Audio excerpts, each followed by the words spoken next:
Bonjour à tous et bienvenue pour cette nouvelle vidéo, nouvel épisode 2 de ma série où j'imagine ma propre saison 2025 de Formule 1. J'espère que vous avez vu le premier épisode, si ce n'est pas le cas, allez le voir directement, le lien en épinglé juste en haut là.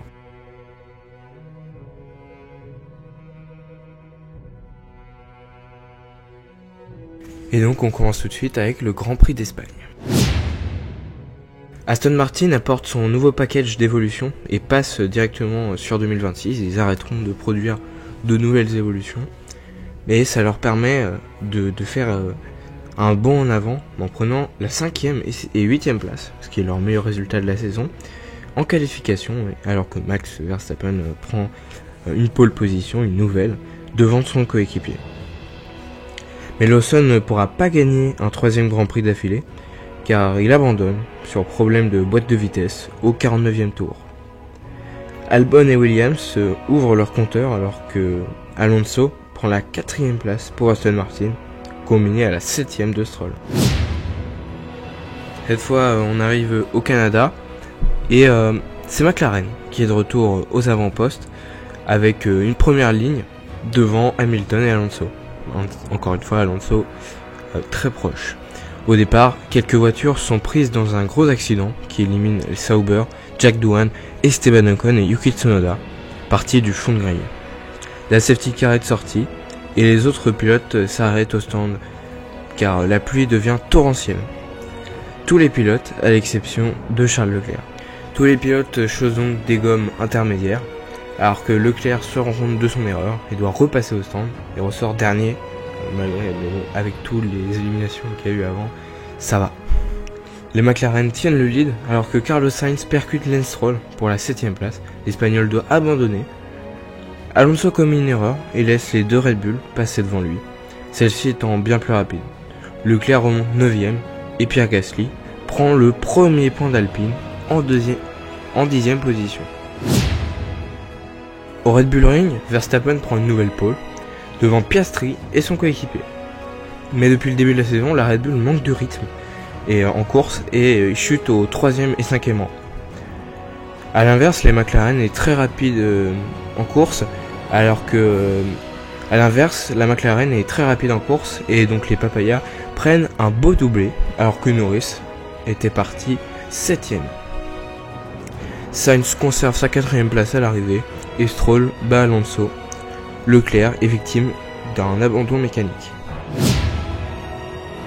À Silverstone, Russell se remet de sa potentielle victoire perdue en 2024 en dominant tout le week-end. Le podium est complété par ses deux compatriotes, Norris devant Hamilton, alors que Berman, c'est le 4e britannique, est 10e et entre encore dans les points. Hülkenberg score pour Sauber, mettant la pression sur Alpine et Williams sur les points, parce que la monoplace semblait plus performante ce week-end. En Hongrie, Verstappen prend enfin sa première victoire alors qu'il avait pas mal de pole position devant Hamilton et Leclerc. Lawson prend la 4e place d'un top 4 inchangé par rapport à la qualification. Derrière, Russell et Sainz sont luttés face à Piastri mais prennent les 5 et 6e places alors que McLaren a semblé plus en difficulté ce week-end. Seulement 7e et 9e, Alonso engrange encore des points pour Aston Martin. À Spa, Verstappen est de nouveau en pole position devant les deux Ferrari qui semblent de nouveau se battre aux avant-postes malgré certains grands prix compliqués, notamment pour Charles Leclerc. Et c'est grâce à de nouvelles améliorations, les dernières de l'année. Mais au départ, c'est Fernando Alonso qui nous rappelle ses départs du passé en prenant un départ d'anthologie et grâce à une très bonne qualification, il part directement à hauteur de Max Verstappen en pole position et les deux atteignent le raidillon de front. Alonso le laisse passer et le redouble en fin de ligne droite alors que ça s'est tendu. Finalement, au tour suivant, les deux s'accrochent. Alonso doit malheureusement abandonner alors que Verstappen continue mais termine au 7e rang après avoir dû changer d'aileron. McLaren manque toujours par rapport à ses concurrents. Alors, ils finissent 6e et 8e. Ces derniers Grands Prix sont un peu plus compliqués. C'est un peu mieux à Zandvoort avec notamment également Max Verstappen et Charles Leclerc qui partent en fond de grille pour des pénalités moteurs. Ils partent respectivement 13e et 15e. Ils terminent tous les deux hors des points sur un tracé où il est quand même assez compliqué de dépasser parce que c'est Mercedes qui domine le week-end.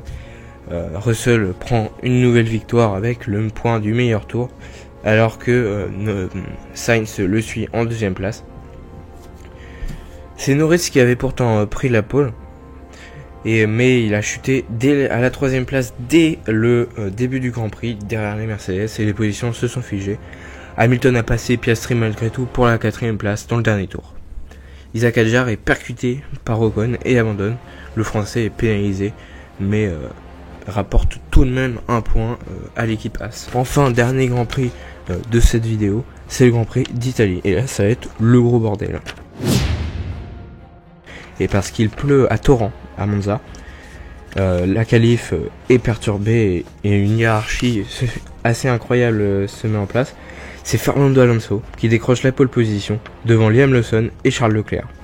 Le dimanche, le départ est retardé d'1 heure à cause de la pluie et il y a un gros accident à cause de Verstappen qui élimine Sainz, Russell et Piastri, alors que Norris change d'aileron. Hamilton et Lawson sont également touchés par cet accrochage et ont des dégâts sur leur front plat.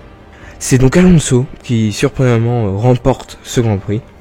C'est son premier succès depuis 12 ans devant Leclerc et Pierre Gasly. Leclerc qui a réussi à s'extirper du groupe de tête et qui marque donc énormément de points dans la lutte mondiale.